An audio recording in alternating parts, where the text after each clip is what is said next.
পরীর পরিচয় রবীন্দ্রনাথ ঠাকুর। রাজপুত্রের বয়স 20 পার হয়ে যায়।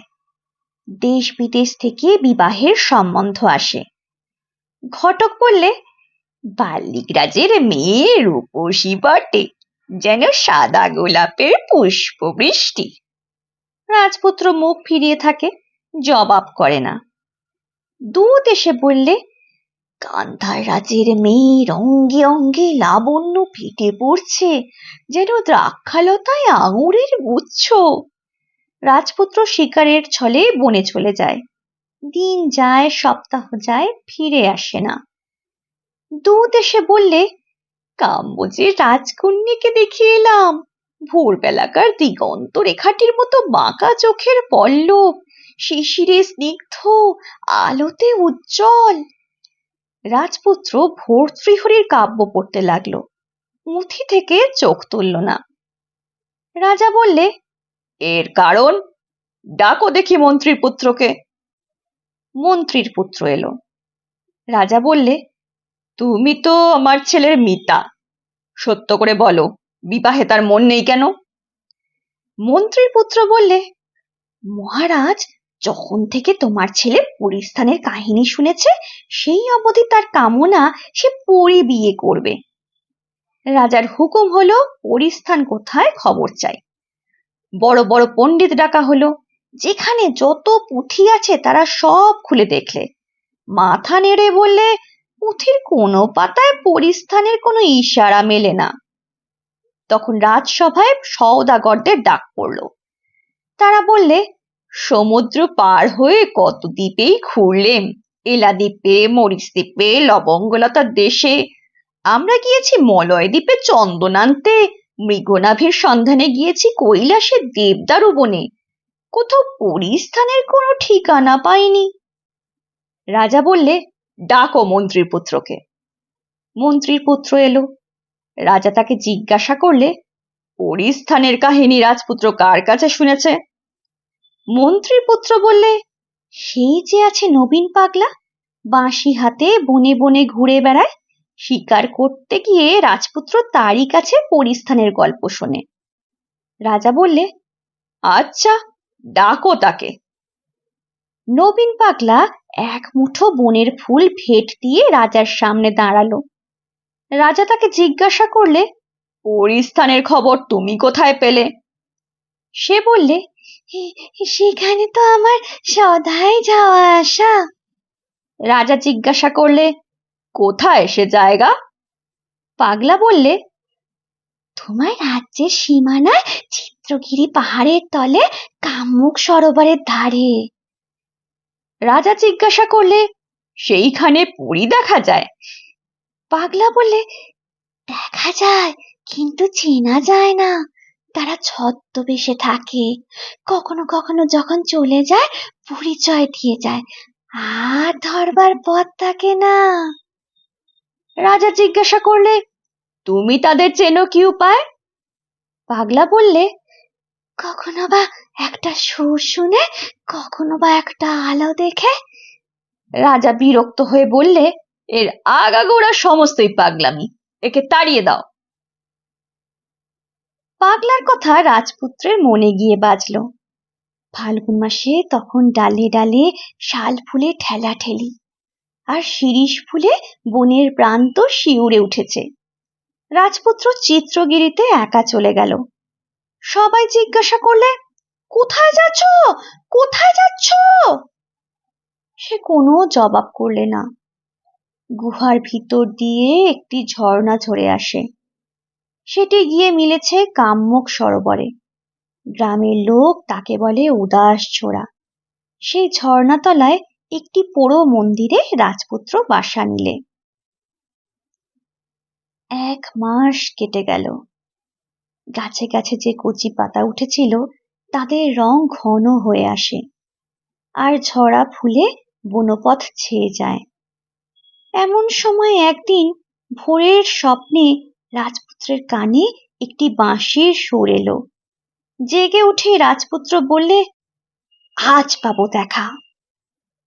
তখনই ঘোড়ায় চড়ে ঝর্ণা ধারার তীর বেয়ে চলল। পৌঁছলো কাম্যক সরোবরের ধারে। দেখে সেখানে পাহাড়েদের এক মেয়ে পদ্মবনের ধারে বসে আছে। ঘড়ায় তার জল ভরা, কিন্তু ঘাটের থেকে সে ওঠে না। কালো মেয়ে, কানের উপর কালো চুলে একটি শিরীষ ফুল পড়েছে, গোধূলিতে যেন প্রথম তারা। রাজপুত্র ঘোড়া থেকে নেমে তাকে বললে, তোমার ওই কানের শিরীষ ফুলটি আমাকে দেবে? যে হরিণী ভয় জানে না, এ বুঝি সেই হরিণী। ঘাড় বেঁকিয়ে একবার সে রাজপুত্রের মুখের দিকে চেয়ে দেখলে, তখন তার কালো চোখের উপর একটা কিসের ছায়া আরো ঘন কালো হয়ে নেমে এলো। ঘুমের উপর যেন স্বপ্ন, দিগন্তে যেন প্রথম শ্রাবণের সঞ্চার। মেয়েটি কান থেকে ফুল খসিয়ে রাজপুত্রের হাতে দিয়ে বললে, এই নাও। রাজপুত্র তাকে জিজ্ঞাসা করলে, তুমি কোন পরী, আমাকে সত্য করে বলো। শুনে একবার মুখে দেখা দিল বিস্ময়, তারপরেই আশ্বিন মেঘের আচমকা বৃষ্টির মতো তার হাসির উপর হাসি, সে আর থামতে চায় না।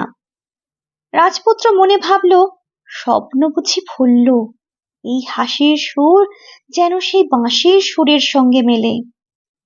রাজপুত্র ঘোড়ায় চড়ে দুই হাত বাড়িয়ে দিলে, বললে, এসো। সে তার হাত ধরে ঘোড়ায় উঠে পড়ল। একটুও ভাবল না, তার জল ভরা ঘোড়া ঘাটে রইল পড়ে।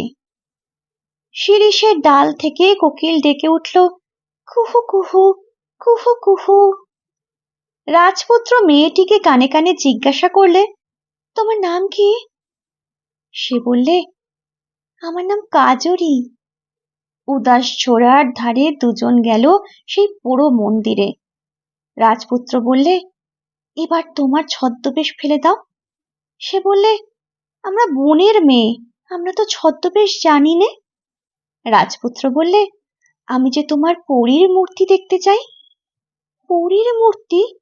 আবার সেই হাসি, হাসির উপর হাসি। রাজপুত্র ভাবলে, এর হাসির সুর এই ঝর্ণার সুরের সঙ্গে মেলে, এ আমার এই ঝর্ণার পরী। রাজার কানে খবর গেল, রাজপুত্রের সঙ্গে পরীর বিয়ে হয়েছে। রাজবাড়ি থেকে ঘোড়া এলো, হাতি এলো, চতুর্দোলা এলো। কাজরি জিজ্ঞাসা করলে, এসব কেন? রাজপুত্র বললে, তোমাকে রাজবাড়িতে যেতে হবে। তখন তার চোখ ছলছলিয়ে এলো। মনে পড়ে গেল, তার ঘোড়া পড়ে আছে সে জলের ধারে।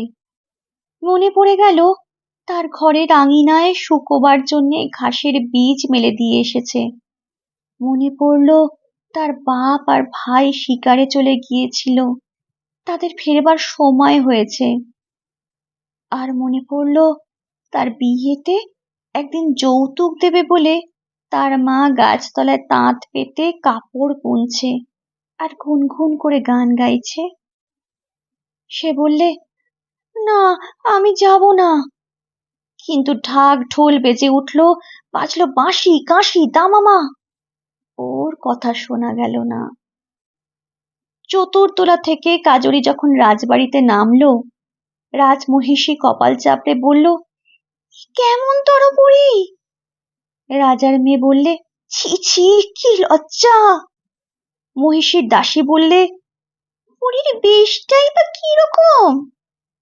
রাজপুত্র বললে, চুপ করো, তোমাদের ঘরে পরী ছদ্মবেশে এসেছে। দিনের পর দিন যায়। রাজপুত্র জ্যোৎস্না রাত্রে বিছানায় জেগে উঠে চেয়ে দেখে কাজরির ছদ্মবেশ একটু কোথাও খসে পড়েছে কিনা। দেখে যে কালো মেয়ের কালো চুল এলিয়ে গেছে, আর তার দেহখানি যেন কালো পাথরে নিখুঁত করে খোদা একটি প্রতিমা।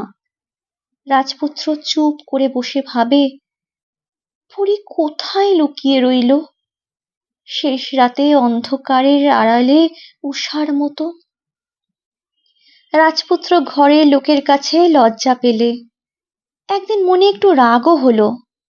কাজরি সকাল বেলায় বিছানা ছেড়ে যখন উঠতে যায়, রাজপুত্র শক্ত করে তার হাত চেপে ধরে বললে, আজ তোমাকে ছাড়বো না, নিজ রূপ প্রকাশ করো, আমি দেখি। এমনি কথাই শুনে বনে যে হাসি হেসেছিল সে হাসি আর বেরোলো না। দেখতে দেখতে দুই চোখ জলে ভরে এলো। রাজপুত্র বললে, তুমি কি আমায় চিরদিন ফাঁকি দেবে? সে বললে, না, আর নয়।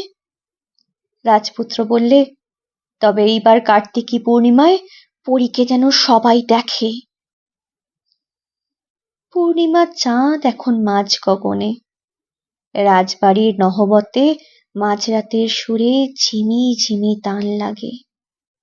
রাজপুত্র বরসজ্জা পরে হাতে বরণমালা নিয়ে মহলে ঢুকল। বুড়ি বউয়ের সঙ্গে আজ হবে তার শুভ দৃষ্টি। শয়ন ঘরে বিছানায় সাদা আস্তরণ, তার উপর সাদা কুন্দ ফুল রাশ করা, আর উপরে জানলা বেয়ে জ্যোৎস্না পড়েছে। আর কাজরি, সে কোথাও নেই। 3 প্রহরের বাঁশি বাজল, চাঁদ পশ্চিমে হেলেছে। একে একে কুটুম্বে ঘর ভরে গেল। পরী কই, পরী কই? রাজপুত্র বললে, চলে গিয়ে পরী আপন পরিচয় দিয়ে যায়, আর তখন তাকে পাওয়া যায় না।